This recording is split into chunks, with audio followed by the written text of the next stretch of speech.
महाभारत की कहानी द्रौपदी का चीरहरण। महाभारत ऐसा महाकाव्य है जिसमें कई छोटी बड़ी शिक्षाप्रद घटनाओं का जिक्र है। द्रौपदी चीरहरण भी महाभारत की ऐसी ही घटना है।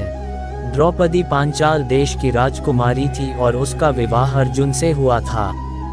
अर्जुन ने द्रौपदी के स्वयंवर में मछली की आंख में निशाना साधकर उससे विवाह किया था, लेकिन माता कुंती के अनजाने में दिए एक आदेश से द्रौपदी पांडवों यानी पांचों भाइयों की पत्नी बन गई। एक बार की बात है जब पांचों भाइयों में सबसे बड़े युधिष्ठिर इंद्रप्रस्थ नगर पर राज कर रहे थे।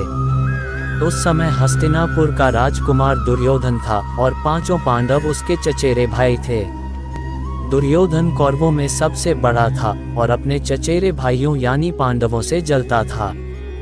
दुर्योधन सबसे ज्यादा अपने चालाक मामा शकुनी को मानता था। शकुनी ने दुर्योधन को सलाह दी कि वो पांडवों को जुआ खेलने के लिए आमंत्रित करे।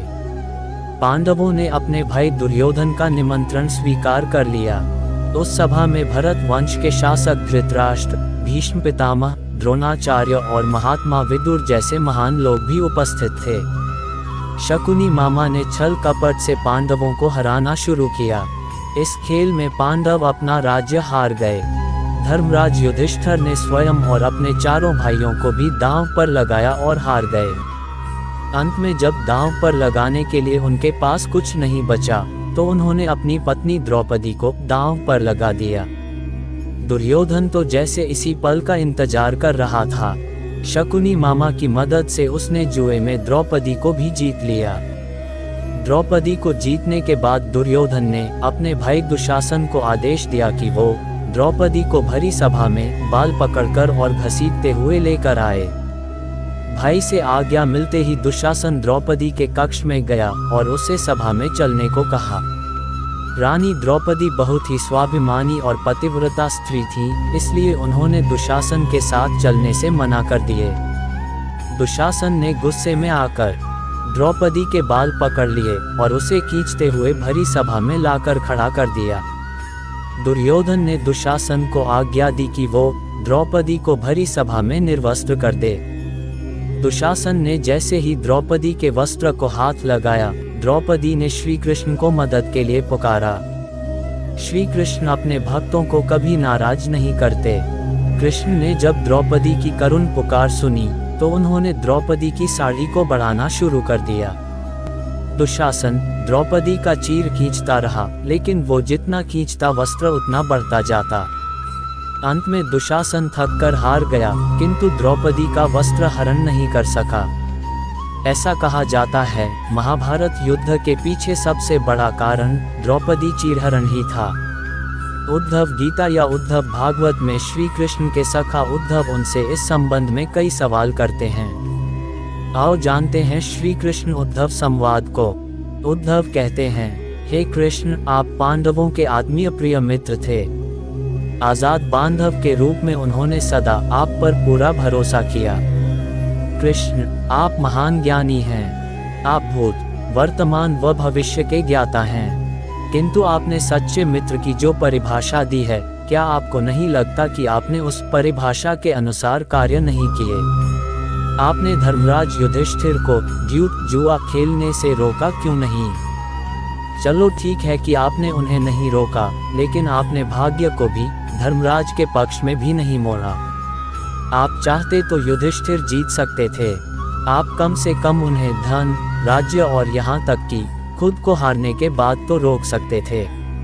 उसके बाद जब उन्होंने अपने भाइयों को दांव पर लगाना शुरू किया, तब तो आप सभा कक्ष में पहुँच सकते थे। आपने वह भी नहीं किया।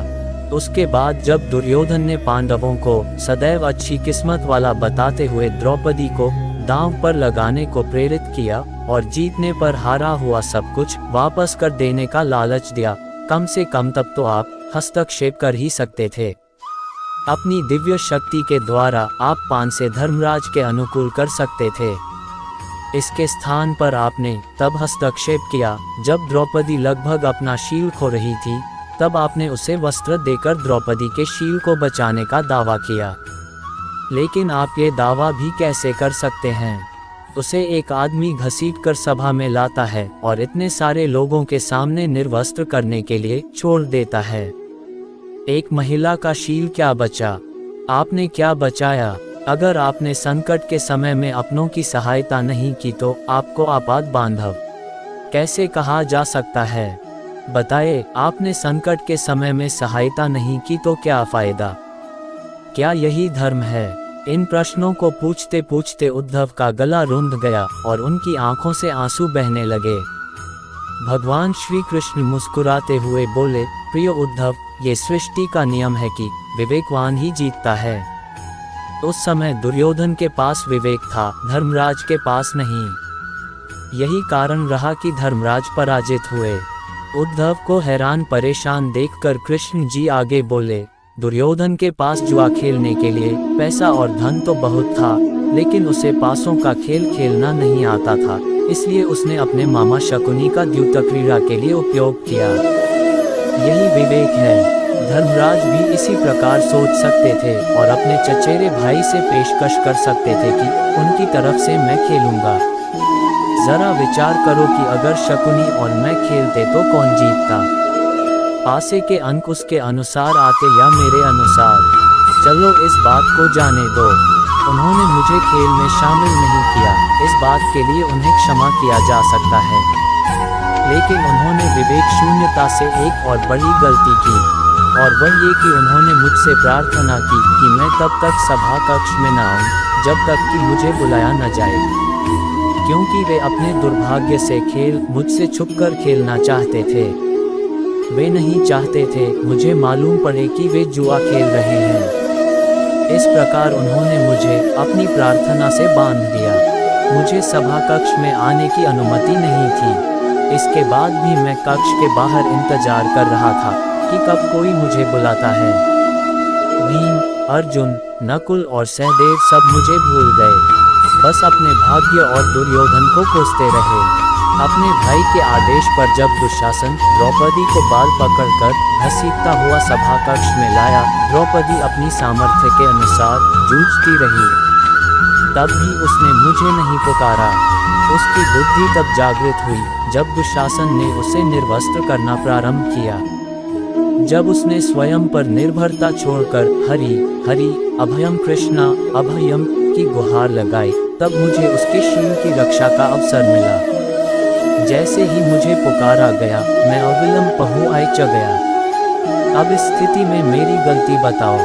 उद्धव बोले, कान्हा, आपका स्पष्टीकरण प्रभावशाली अवश्य है, किंतु मुझे पूर्ण संतुष्टि नहीं हुई। क्या मैं एक और प्रश्न पूछ सकता हूँ? कृष्ण की अनुमति से उद्धव ने पूछा।